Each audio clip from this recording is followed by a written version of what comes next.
নভেম্বরে গণভোট, জুলাই সনদ বাস্তবায়নের আদেশ জারিসহ ৫ দফা দাবিতে রাজপথে জামাতসহ ৮টি রাজনৈতিক দল।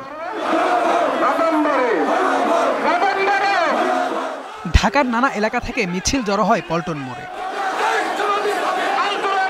সেখানে সংক্ষিপ্ত সমাবেশে জামাতের নায়েবে আমিরের অভিযোগ, গণভোট নিয়ে চালাকি করছে সরকার। সোজা আঙুলে ঘৃণা উঠলে আঙুল বাঁকা করার হুঁশিয়ারও দেন তিনি।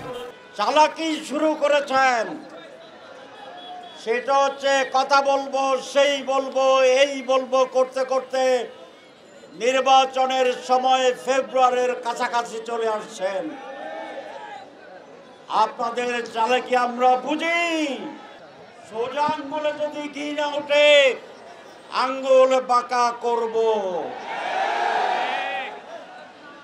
ঘি আমাদের লাগবেই। এ সময় নভেম্বরের মধ্যেই গণভোটের দাবি জানান অন্য ইসলামী দলগুলোর নেতারাও। আমরা বলেছিলাম নভেম্বরের মধ্যে গণভোট দিতে, আপনারা গড়িমসি করে সময় ক্ষেপণ করেছেন।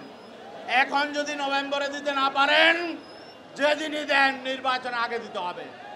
প্রয়োজনে নির্বাচন ফেব্রুয়ারিতে হবে না, আরো 2 মাস পরে হবে, কিন্তু গণভোট ছাড়া বাংলাদেশে নির্বাচন হবে না। পরে প্রধান উপদেষ্টাকে স্মারকলিপি দিতে যমুনামুখী মিছিল বাধার মুখে পড়ে মৎস্য ভবনের সামনে। সেখান থেকে যমুনায় যান 8টি দলের প্রতিনিধিরা। যমুনায় প্রধান উপদেষ্টার পক্ষে তাদের সঙ্গে কথা বলেন শিল্প উপদেষ্টা। পরে তিনি বলেন, এখনও রাজনৈতিক দলগুলোর সিদ্ধান্তের অপেক্ষায় আছে সরকার।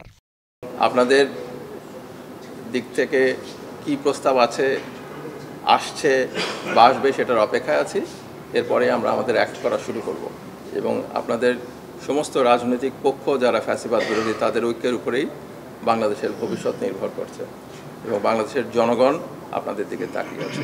নিশ্চয়ই একটা সিদ্ধান্ত আসবে এবং আমরা সে ব্যাপারে সিদ্ধান্ত নিতে পারবো বলে বিশ্বাস করি।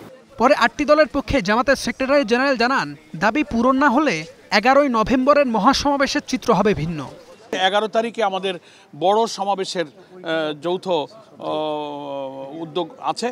আমরা আশা করছি সেই সমাবেশে যদি এর মধ্যে কোনো সমাধান না হয়, তো ওই দিকে আমাদের আগাইতে হবে ইনশাআল্লাহ। পাশাপাশি গণভোট, জুলাই সনদ প্রশ্নে প্রধান উপদেষ্টা দ্রুততার সঙ্গে সিদ্ধান্ত নেবেন বলেও আশা করেন এই জামাত নেতা। HM Imran, star news, Dhaka.